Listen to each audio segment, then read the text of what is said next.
नमस्कार. गुरुचरित्र अध्यात्म या माझ्या युट्यूब चॅनेलमध्ये मी कल्याणी तुम्हा सर्वांचे मनापासून स्वागत करते. जय जय रघुवीर समर्थ. अवधूत चिंतन श्री गुरुदेव. आता बघा, आजचा जो व्हिडिओ असणार आहे म्हणजे आपण आता उपासना कशी करावी बघितली, बालभक्तीची उपासना कशी करावी हे व्हिडिओज आपण बघितलेले. तर आता जो हा व्हिडिओ असणार आहे तो म्हणजे काय, तर आज बघा प्रत्येक माणूस बिझी असतो. आता आपण म्हणजे गावाकडची काही मंडळी असतील ती थोडीफार कमी बिझी असते त्या मानात, कारण त्यांच्याकडे इथं काही ऑफिस वगैरे अशा काही गोष्टी तेवढ्या नाहीये. पण तरीही रोजचं कामं जी असतात ती असतात, पण आपण तेवढं मॅनेज करू शकतो. म्हणजे आपण करू शकतो उपासना 2 वेळेची.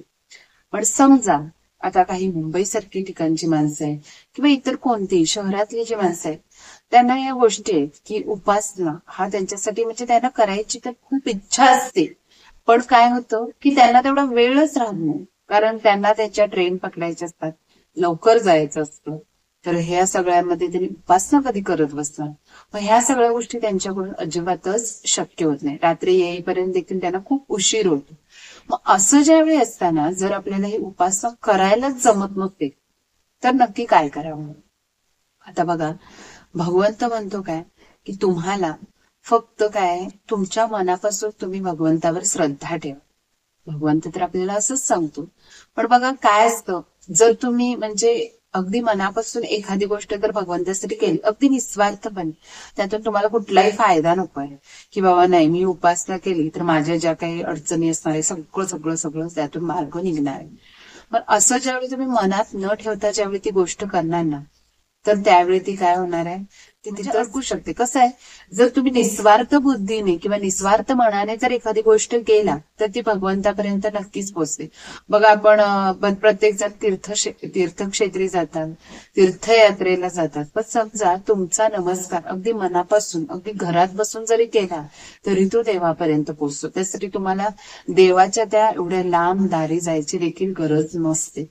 पण समजा आता आपल्याला ही उपासना जर करायलाच जमत नसेल तर त्यावेळी तुम्ही काय करू शकता, म्हणजे याची ऍडजस्टमेंट तुम्ही काय करू शकता.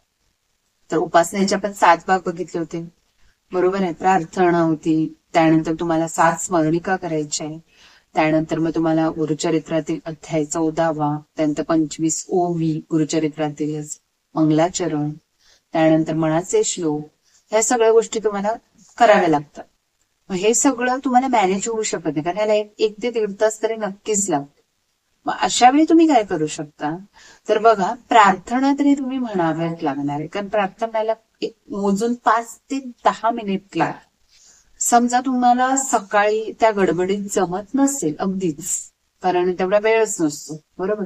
सकाळी तुम्हाला जर गडबडीच्या वेळी जर जमत नसेल तर तुम्ही रात्री आल्यानंतर हातपाय वगैरे धुवून म्हणजे व्यवस्थित शुचिर्भूत होऊन तुम्ही देवाजवळ जर बसला आणि ही जी प्रार्थना आहे जी 5 ते 10 मिनिटाची ती प्रार्थना जर तुम्ही म्हणून घेतल्या, तुम्हाला माहितीच आहे कोणकोणत्या प्रार्थना आहे, त्या प्रार्थना ज्या 7-8 प्रकारच्या प्रार्थना आहेत त्या प्रार्थना म्हणायच्या.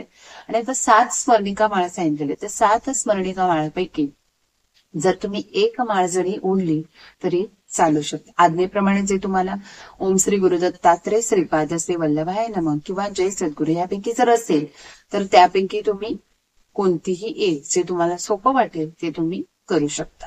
आणि गुरुचरित्रातील अध्याय 14वा याचं तरी नक्कीच तुम्हाला वाचन, आणि वाचन जर जमलं नाही तर श्रवण तरी करायचंय. समजा आपल्याला अगदीच काही जमलं नाही तर कानात हेडफोन घालून तुम्ही श्रवण जरी केला तरी चालू शकतं. त्याला तर काय तुमचा वेळ खर्च होणार नाही, बरोबर आहे ना. व एवढ्या सगळ्या गोष्टी तुम्ही इतकं तरी करूच शकता. भगवंताचं नामस्मरण खूप महत्वाचं.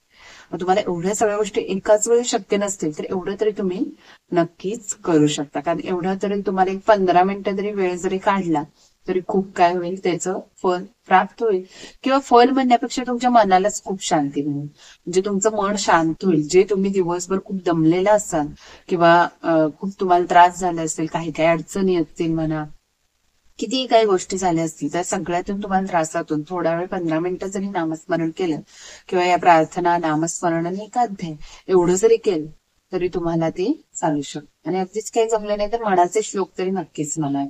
ह्या सगळ्या गोष्टी तुम्ही जर उपासना जर करायला जमत नसेल 2 वेळची, तर निदान एक वेळी तरी एवढं तरी तुम्ही नक्कीच करावं असं मला वाटतं.